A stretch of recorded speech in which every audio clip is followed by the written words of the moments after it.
नमस्कार, मैं रवीश कुमार। शमशान और कब्रिस्तान से फुर्सत हो तो अस्पतालों की भी बात हो जाए, वरना इसकी प्रतिक्रिया में हम गुजरात के उन 4,500 स्पेशल गधों की चर्चा करने लगेंगे जिनके लिए अमिताभ बच्चन ने एक खूबसूरत विज्ञापन किया है। वैसे गुजरात से शेर इटावा के लायन सफारी में भी गए हैं। यूपी में कौन जीतेगा की जगह अगर यह सवाल पूछा जाए कि अस्पतालों में कौन बचेगा तो कैसा रहेगा। मान लीजिए आज आपको पता चले कि 4 साल पहले आपके दिल में जो स्टेंट लगा है वो ज़रूरी नहीं था और उस स्टेंट के लिए आपने जो 90,000 से लेकर 2.5 लाख या 3 लाख रुपए दिए वो काम मात्र 30 से 35,000 में हो सकता था, तो आप क्या करेंगे? इलाज के लिए जिससे कर्ज लिया था उसके सामने जाएंगे, अपने पैसे का अफसोस करेंगे कि वो पैसा आप जिंदगी में कहीं और लगा सकते थे, या मन मसोस के रह जाएंगे कि आपसे अस्पतालों ने लूट लिया और आपको पता भी नहीं चला। दरअसल हमारा आपका ऐसे लोगों के प्रति ध्यान होता ही नहीं है जो आपके लिए लड़ते हैं। जो आपको हिंदू मुस्लिम के नाम पर लड़ाता है उसकी तरफ ही ज़्यादा ध्यान होता है। पेशे से वकील वीरेंद्र सांगवान ने 2014 में दिल्ली हाई कोर्ट में एक याचिका दायर की कि अस्पतालों में स्टेंट की कीमत बहुत ज़्यादा वसूल की जा रही है। सांगवान ने मांग की कि स्टेंट को national list of essential medicine NELM में डाला जाए। सांगवान को जब पता चला कि फरीदाबाद के एक अस्पताल में स्टेंट के लिए 1,26,000 रुपए लिए गए और स्टेंट के बक्से पर कीमत भी नहीं लिखी थी, तब इन्होंने और जानकारी जुटानी शुरू कर दी और फिर जानने लगे कि सरकार स्टेंट की कीमतों को रेगुलेट ही नहीं करती है, इसलिए अस्पताल या डीलर मनमाने दाम वसूलते हैं।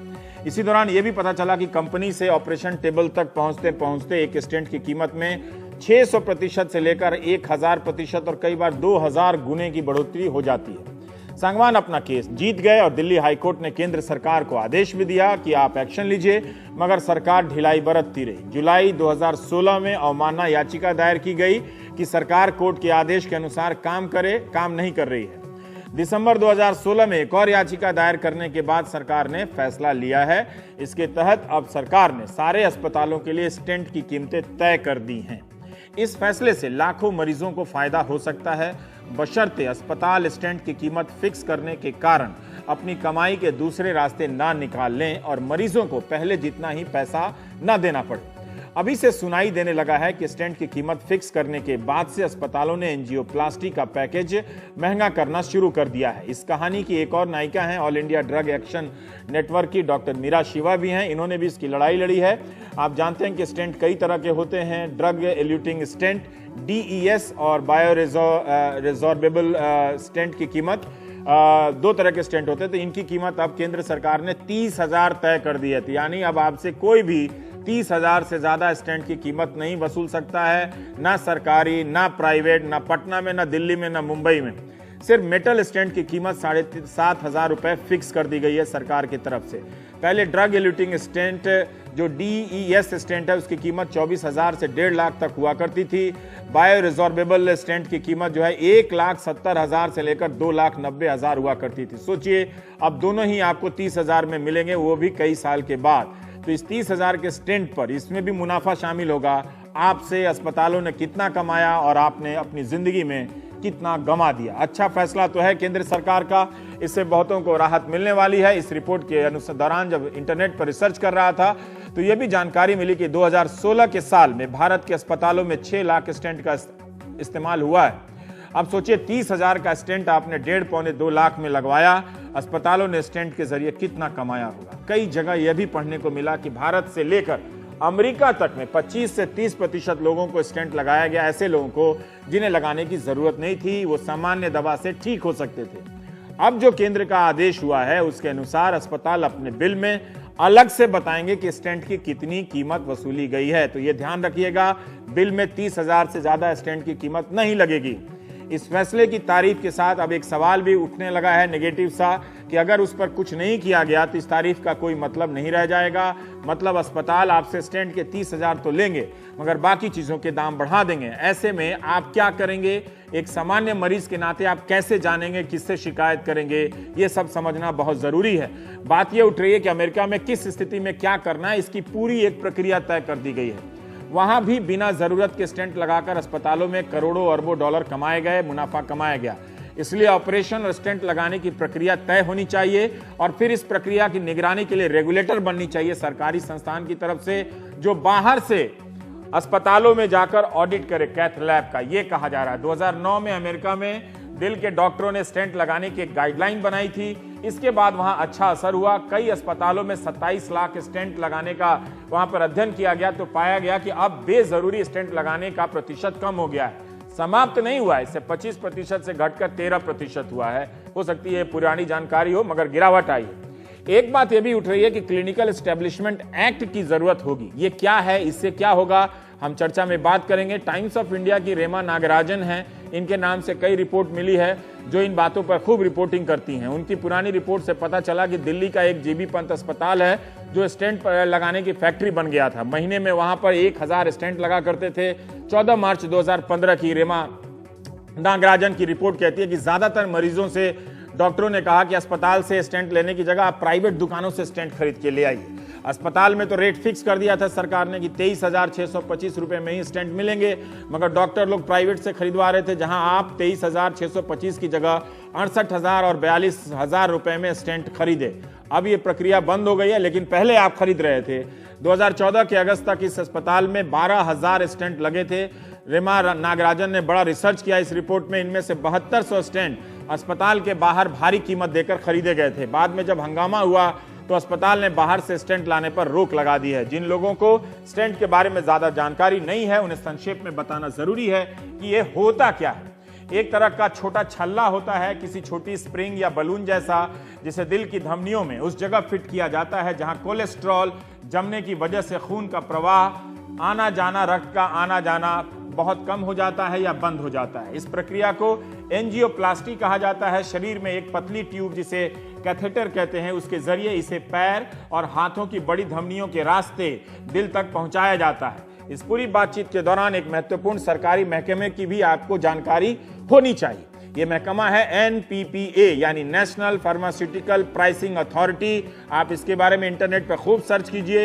इस संस्थान का काम देश में दवाओं की कीमतों पर काबू रखना है, दवाओं की कमी पर निगाह रखना है और उसे ठीक करना भी इसके काम के दायरे में आता है। NPPA दवाओं से जुड़ी नीतियों और कीमतों पर सरकार को सलाह भी देता है। पिछले ही साल मई के महीने में NPPA ने 81 दवाओं की कीमतों की सीलिंग तय कर दी, यानी उससे अधिक कीमत पर ये दवाएं नहीं बिकेंगी। इनमें cancer, diabetes, hypertension, epilepsy, bacterial infection जैसी कई बीमारियों की दवाएं शामिल हैं।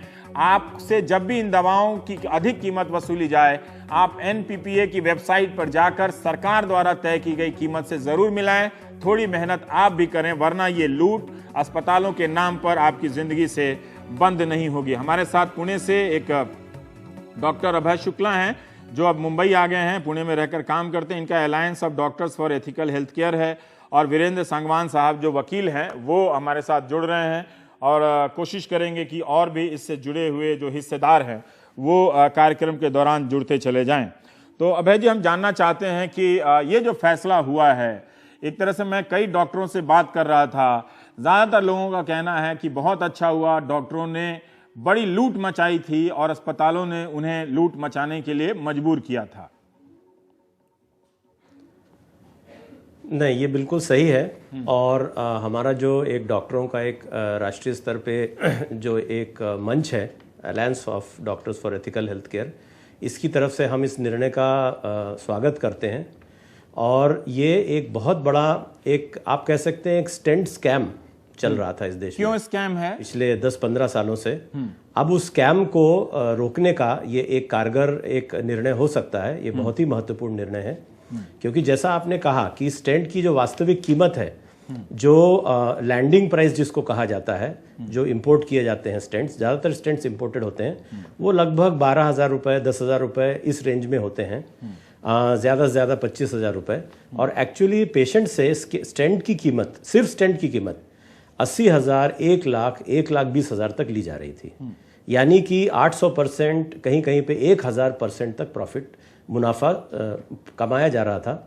तो ये जो एक मतलब मुनाफे का एक एक्सट्रीम फॉर्म कह सकते हैं, एक सुपर प्रॉफिटियरिंग जो चल रहा था स्टेंट्स के नाम पे, उस पर डेफिनेटली इसमें रोक लग सकती है। और यहाँ ये भी एक सवाल सामने आता है कि जो दिल के डॉक्टर हैं, जो कार्डियोलॉजिस्ट हैं, उनको भी इसमें कट बहुत जगह पे मिल रहा था। कुछ अच्छे कार्डियोलॉजिस्ट भी हैं जो नहीं ले रहे थे, लेकिन बहुत सारे कार्डियोलॉजिस्ट शायद इसमें 25-30% उसका कट कार्डियोलॉजिस्ट के पास जाता था। और इसलिए हमारे सामने सवाल आता है कि जो दूसरों के दिल का इलाज कर रहे हैं उनका खुद का दिल जिन्हें स्टेंट लगाया गया है कभी उसमें ये बात नहीं आई कि इतना बड़ा, वो जान रहे होंगे कि उनसे 20,000 की चीज 30,000 में बेची जाती तो ठीक था कि उन्होंने 10,000 प्रॉफिट दिया उसमें, लेकिन 20,000 की चीज 1.25 लाख और 1.5 लाख और 1.25 लाख या 2.5 लाख रुपए में बेची गई है। क्या कोई इस तरह का नैतिक मामला बनता है, कानूनी मामला बनता है कि वो पैसे जो पुराने वसूले दिए गए और कई लोगों ने बहुत मजबूरी में पैसे जुटाए, बर्बाद हो गई फैमिली, क्या अस्पतालों से वसूलने की कोई प्रक्रिया है? कानूनी तौर पे तो मुझे लगता है शायद मुश्किल होगा, लेकिन अगर इसको हम एक स्टेंट स्कैम का नाम दें तो साल में करीब करीब 5 लाख स्टेंट के ऑपरेशंस होते हैं, स्टेंट लगाए जाते हैं। और अगर हर स्टेंट के ऑपरेशन में हम एवरेज एक 60-70 हज़ार रुपए एक्स्ट्रा कमाया जा रहा है, अगर ये कैलकुलेशन करें तो ये साल भर में 3,000 से 3,500 करोड़ का सुपर प्रॉफिटियरिंग हो रहा है ये हम कह सकते हैं, इतना बड़ा ये स्कैम है। ठीक है।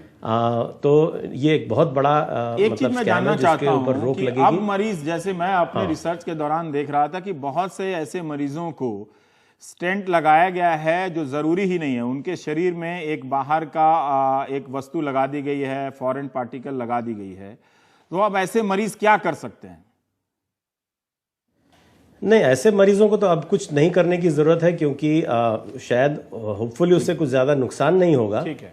लेकिन कम से कम उन्हें और लोगों को बताना चाहिए कि एंजियोप्लास्टी ये जो प्रोसीजर है इसके बहुत स्पेसिफिक कुछ गाइडलाइंस हैं अंतर्राष्ट्रीय स्तर पे।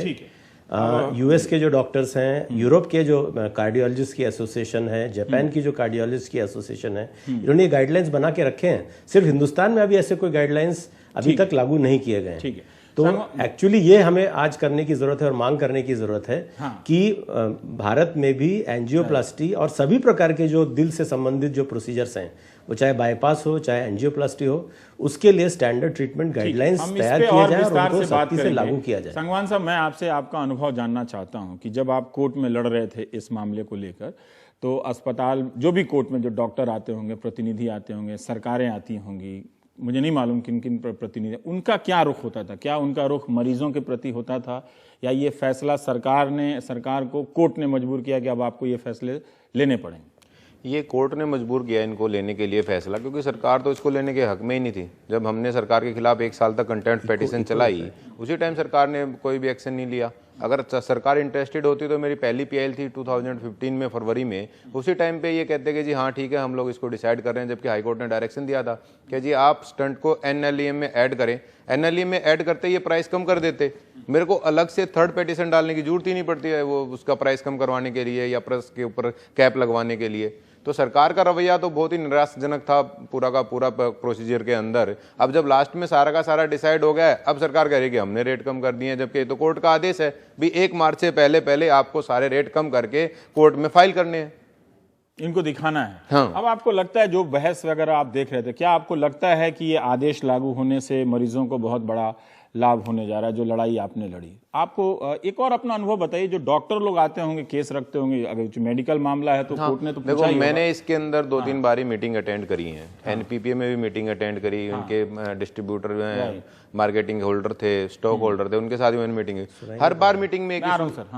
हर बार मीटिंग में एक इशू उठ के आता था कि जी क्वालिटी गिर जाएगी, रेट कम मत करो, ऐसा हो जाएगा, कुछ नुकसान हो जाएगा, रिसर्च नहीं हो पाएगी आगे, जो नई जनरेशन आ रही है उसमें प्रॉब्लम होगी। लेकिन मेरा ये मानना था कि भी जब आप लोगों को इसका मैन्युफैक्चर प्राइस बता ही नहीं रहे किसी को भी, तो पता कैसे लगेगा भी कौन से उस पे स्टंट पे कितनी रिसर्च होके किसका मैक्सिमम प्राइस क्या निकल के आया है। तो वो सारे के सारे अपना बेनिफिट छुपाने के लिए आज तक किसी भी कंपनी ने ना तो कोई भी ऑडिट रिपोर्ट फाइल करी है, ना किसी ने अपना बिल दिखाया है, ना किसी हॉस्पिटल ने आज तक बिल पेश करा के भी हमने ये स्टंट इतने रुपए का खरीदा था उस टाइम पे, क्योंकि ये पहले तो किसी को दिखाते ही नहीं थे बिल भी। शुक्ला जी सही कह रहे हैं कि ये स्टेंट स्कैम है एक तरह से, जो मरीजों से लूटा गया अस्पतालों के जरिए। पूरा का पूरा ये स्कैम था। जितने दिन तक चला ये बिल्कुल लूट थी। डॉक्टरों को भी बहुत बेनिफिट जाता था। जीपी पंत वाले में हमने कंप्लेंट भी फाइल करी, आरटीआई भी फाइल करी, हमने डिपार्टमेंट को भी इंफॉर्मेशन दी है। जीपी पंत वाले पे हमने भी काम किया है। ठीक है, हमारे साथ प्रबीर दास हैं और के अग्रवाल साहब हैं। डॉक्टर के अग्रवाल बड़े मशहूर यहाँ के कार्डियोलॉजिस्ट हैं, पर प्रबीर दास फिक्की के हैं और आप जुड़ रहे हैं। तो मैं आपसे अपना पहला सवाल पूछना चाहता हूँ कि ये जो फैसला है, इसको मैं जिससे भी पूछ रहा हूँ वो कह रहे हैं कि मरीजों के हक में है और स्टेंट के नाम पर मतलब जो आप 3 से 4 हज़ार करोड़ रुपए ज़्यादा भारत के गरीब मरीजों से लूटे गए हैं इसके नाम पे, जो आपके प्रॉफिट के बाद भी आपने बहुत ज़्यादा हज़ार % मुनाफा कमाया है प्रवीर दास जी, और आप शायद इस फैसले का एक तरह से इस पर एतराज़ जता रहे हैं कि इससे अस्पतालों पर असर पड़ेगा। पहले तो हम इस फैसले का विरोध कर ही नहीं रहे। ये फैसला अच्छा फैसला है। अभी भारत देश का सब जो पेशेंट्स हैं जिनके पास पहले शायद एंजियोप्लास्टी कराने की उतना सुविधा उपलब्ध नहीं था, वो आज होगा। ये बड़ी अच्छी चीज है, इसको कोई बोल ही नहीं सकता कि ये गलत फैसला है। बट हम सिर्फ ये मानना चाहते हैं कि जब एक स्टेंट को सरकार ने 30,000 के नीचे प्राइस तय कर दी है, वो बड़ा अच्छा है। But at the same time यदि और 1-2 कैटेगरी बनाया जाता जिसमें लेटेस्ट जनरेशन स्टेंट्स को रखे जाते, तो शायद जिस मरीजों ने पैसे देने की हिम्मत है ज्यादा और अपने क्वालिटी थोड़ा ज्यादा ट्रीटमेंट नए जनरेशन के स्टेंट लगाने की जिनके पास उपचार हैं, वो शायद वो कर पाते। तो वही एक हमारा बोलने का बात है। हम कभी ये नहीं बोल रहे हैं कि ये गलत फैसला है। आपको क्यों लगता है कि 30,000 से कम वाला जो स्टेंट होगा, 30,000 से कम वाला जो स्टेंट होगा वो अच्छी क्वालिटी का नहीं होगा? मरीजों को और अच्छी क्वालिटी का स्टेंट ऐसा नहीं है, हमने कभी ऐसे बोला नहीं है।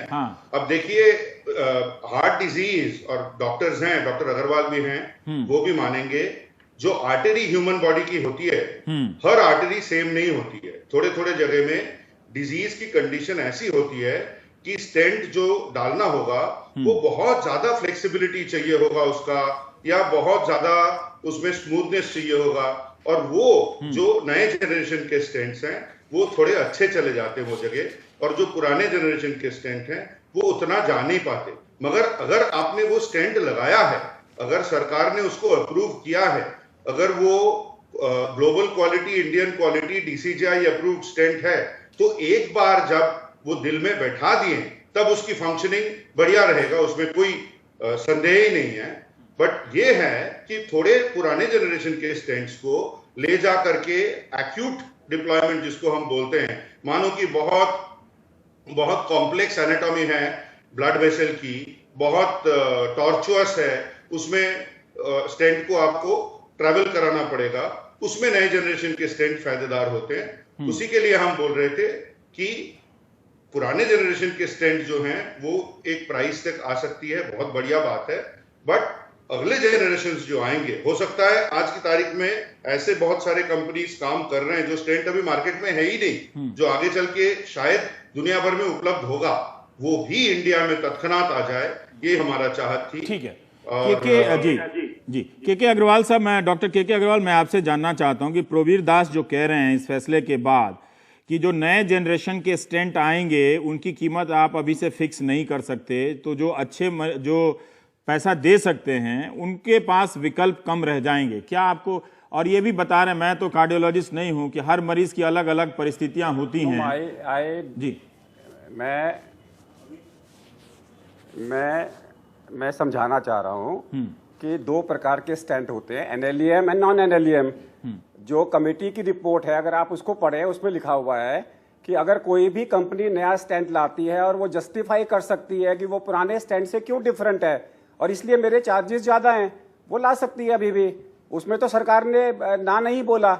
सरकार ने तो अभी जो एग्जिस्टिंग स्टेंट्स हैं उसको NLEM में डाला है। 2017 में जो नए स्टेंट्स आएंगे वो तो सरकार ने नहीं कहा कि वो 2017 वाले नए स्टेंट्स हैं और उनको भी 30,000 में लाना पड़ेगा। आज की डेट में जो स्टेंट्स हैं तो they can go on individual basis.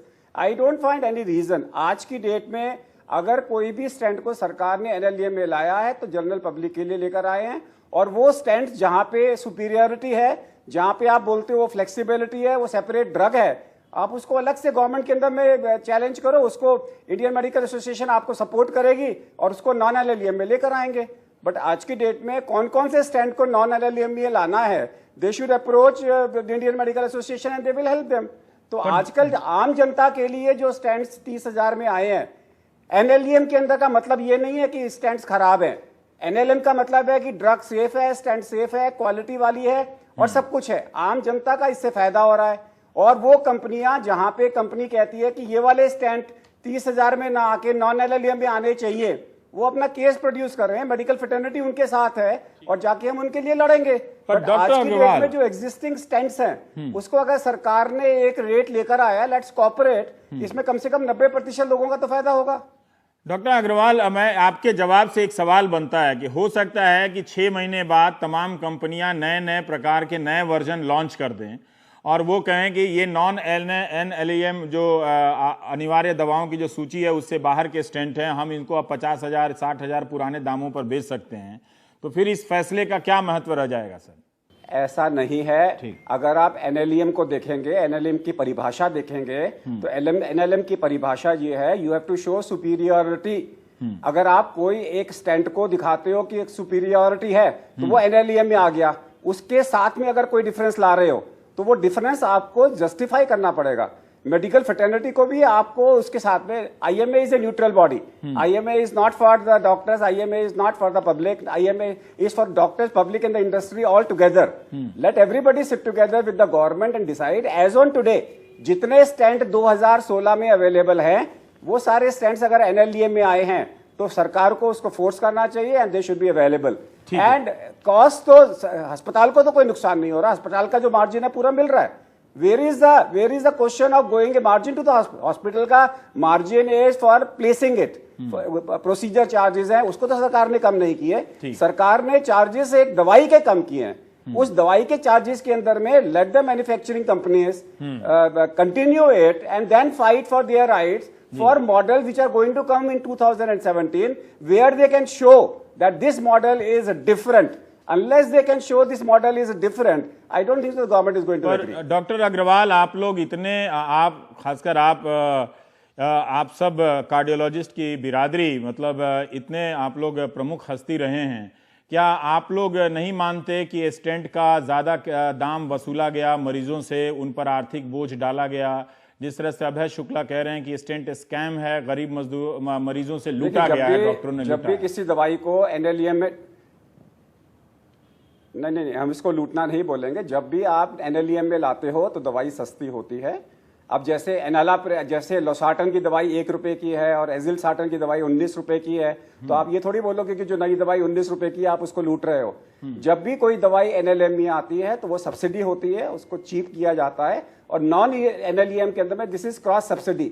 हमेशा इंडस्ट्री जो है, क्रॉस सब्सिडी का मतलब होता है एनएलईएम को सस्ता करने के लिए नॉन एनएलईएम स्लाइटली महंगे होते हैं। तो इसको हम लूटना नहीं बोलते, लेकिन जहां पर जिसको जरूरत है, आज जरूरत है हर चीज को एनएलईएम में लाने की। National list of essential medicine, जब तक आप उसमें लाओगे नहीं, एक प्राइस कंट्रोल नहीं होगा। अच्छी बात है स्टेंट्स आए हैं और आज बाकी सारे डिवाइसेस भी प्राइस कंट्रोल में आएंगे, लेकिन प्राइस कंट्रोल में हमेशा 2 प्रकार की चीजें होती हैं। कुछ चीजें प्राइस कंट्रोल में आती हैं, कुछ चीजें प्राइस कंट्रोल में नहीं आती। अभी तक 100% स्टेंट्स प्राइस कंट्रोल में नहीं थे, अब इन्होंने हमारे को प्राइस कंट्रोल में ला दिया है। लेकिन कुछ स्टेंट्स तो हमेशा प्राइस कंट्रोल से बाहर जाएंगे। ज्यादातर लोगों को मैसेज ये जानना चाहिए कि सस्ता मतलब गंदा नहीं, सस्ता मतलब इंफीरियर नहीं, सस्ता मतलब अच्छा भी होता है, इसकी क्वालिटी खराब है वो नहीं है, सस्ता नहीं है। मतलब जो ये मैसेज जाना चाहिए पब्लिक के अंदर में कि लोगों के मन में डर बैठ रहा है कि अब हमारे को खराब स्टेंट मिलेंगे। ये बिठाया जा रहा है, बल्कि ऐसा लग रहा है कि बिठाया जा रहा है और लोगों के लिए सही है।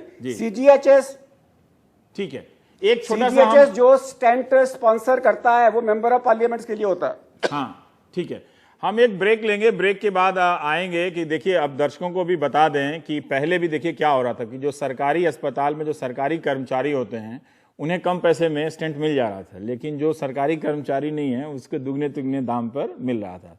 तो जो जिस दाम पे अगर कोई चीज़ 30,000 पे सरकारी कर्मचारी को मिल सकती है, तो वो चीज़ 30,000 में किसी प्राइवेट आदमी को क्यों नहीं मिल सकती? इसके लिए क्या 10वीं पास दोबारा करना पड़ेगा? ब्रेक के बाद आते हैं।